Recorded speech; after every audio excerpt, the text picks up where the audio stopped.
మీ business ఏదైనా మీ ఊర్లో promotion చేయాలంటే అది సుమన్ టీవీతోనే సాధ్యం. ఇప్పుడే సంప్రదించండి. సభ్యుల ఆత్మీయ సమావేశం మరి సోదరుడు 6వ వార్డు అధ్యక్షుడు పోతున్న ప్రసాద్ ఆధ్వర్యంలో ఈరోజు ఇక్కడికి ఇచ్చేసిన వైఎస్ఆర్ పార్టీ కార్యకర్తలు నాయకులు అందరికీ కూడా పేరు పేరున మొట్టమొదటిగా మీ అందరికీ ధన్యవాదాలు తెలియజేస్తూ,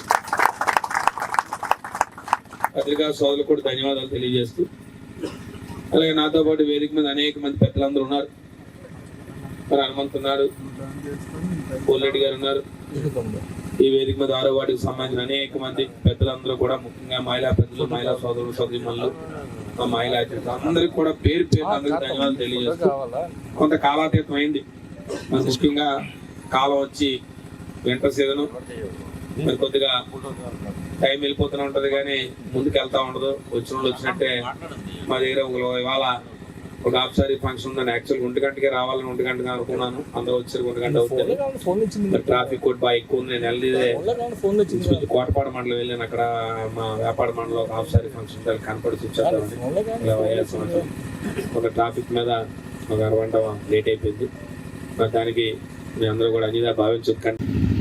దీంట్లో అనేక రకాలైన నేను రావడం, మరి అనేక రకాల కార్యక్రమాలు, మరో పక్క పార్టీ కార్యక్రమాలు, ప్రతిపక్ష పార్టీ కానీ పనులు అన్నీ చేస్తూ ఉంటే, మరి 6వ వార్డు అధ్యక్షుడిగా సహజంగా అధికారం ఉంటే అనేక మంది వస్తారు. మేము అధికారులు ఉన్నాం, రేపు ఏదో కార్పొరేటర్ అయిపోవచ్చు, లేదా ఇంకేదో పదవి వచ్చేస్తుంది, లేదా ఏదో జరుగుతుంది అని. కానీ అలాగే అధికారం లేదు, తెలుసు అధికారం లేదు.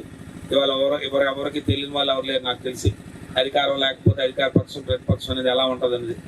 ఇలాంటి క్లిష్ట సమయంలో, ఇలాంటి పరిస్థితుల్లో మరి వైఎస్ఆర్ పార్టీ జగన్మోహన్ రెడ్డి గారి మీద నమ్మకంతో, ఆయన మీద అభిమానంతో, మరి నా మీద ఉన్న ఒక నమ్మకంతో మరి ప్రసాద్ మరి నేను 6వ వార్డు అధ్యక్షుడిగా చేస్తానని చెప్పి, మరి అప్పుడు దోసిరెడ్డి గారు వచ్చి అమెరికాలో ఉన్నారు.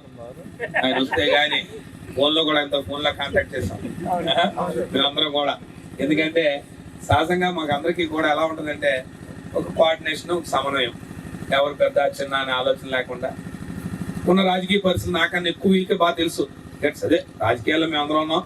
మరి ముఖ్యంగా నాకు ఇచ్చిన నియోజకవర్గం జగన్మోహన్ రెడ్డి గారు నాకు అప్పచెప్పిన బాధ్యత ఎలాంటిదంటే, నేను విజయనగరం రెడ్డి వైజాగ్ రావాలంటే వారానికి క్వార్టర్స్, మీకు ఐడియా ఉంటుంది, విజయనగరం వచ్చి ఏపీఎస్ క్వార్టర్స్ దగ్గర నుంచి మన నియోజకవర్గం మొదలవుతుంది. అటు కొత్త వలసలోకి వెళ్తే రామనారాయణ టెంపుల్ ఉంటుంది, మీకు ఐడియా ఉంటుంది, ఎవరైనా చాలా మంది తెలిసి ఉంటుంది. అక్కడ రామనారాయణ టెంపుల్ ఉంటుంది, మా ఎన్సీఎస్ వాళ్ళు. అక్కడ లెఫ్ట్కి వెళ్తే అంతా పత్తనం మండలం, ఇటంతా భీముల మండలం. అంటే సుమారు నేను 3 కిలోమీటర్ మ్యాక్సిమం 2-3 కిలోమీటర్లు విజయనగరం వదిలినట్టునే నియోజకవర్గంలోకి వస్తాను. విజయనగరం జిల్లా కేంద్రానికి అతి దగ్గరగా ఉన్న నియోజకవర్గాలు విజయనగరం నియోజకవర్గంతో పాటు నెక్స్ట్ నియోజకవర్గం ఏదైనా ఉందంటే నా భీమిలి, ఇంకో కొద్ది దూరం వెళ్తే నెల్లిమర్ల వస్తుంది. అంటే మీకు ఎందుకు చెప్తున్నానంటే, మేము ఆనుకొని ఉన్నాం టోటల్గా. అక్కడ మొదలు పెట్టుకుని 100 దాకా దారి పొడిగిన మన అందరూ ఎక్కడ ఉన్నారు, ఎవరు ఎక్కడ ఉన్నారు, అలా బాధ ఆనందపూర్ దాన్ని ఎంపీపీసీ అక్కడ దిగితే హనుమంతు ఎక్కడ ఉన్నావు, 7 సంగతి అంటే అక్కడ ఉన్నాను, ఇక్కడ మన పార్టీ ఆఫీసు. అంటే ఎందుకు చెప్తున్నాంటే ఇవన్నీ కూడా రాజకీయ వాతావరణంలో అందరూ కలిసిమెలిసి జగన్మోహన్ రెడ్డి గారు అప్పచెప్పినప్పుడు చాలా అనేక రకాలైన సమాలోచనలు, ఇబ్బందులు, మాటలు అన్నీ జరిగాయి.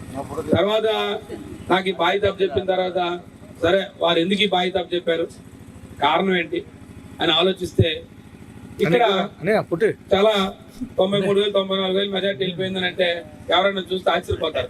ఇందాక చెప్పాను, ప్రతిపక్షంలో శ్రీనగర్ వార్డు నేను కోఆర్డినేట్, నేను ఒక జిల్లా పరిషత్ చైర్మన్ని, ఒక జిల్లా అధ్యక్షుని అక్కడ విజయనగరం జిల్లాకి.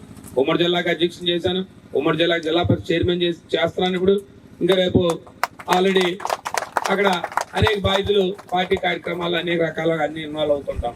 ఇంకా దాంతోపాటు అదనంగా ఈ బాధ్యత చెప్పి నువ్వు వెళ్ళి ఎక్కడే పోటీ చేయాలని చెప్పడం, ఖచ్చితంగా వారి మాటను కాదనకుండా, ఎందుకంటే బాగున్నప్పుడు అందరూ చెప్తారు, ఆయన బాగున్నప్పుడు పిలిచి చెప్తే అందరూ ఆయన మంచిగా చేస్తారు కదా, లేకపోతే ఉంది.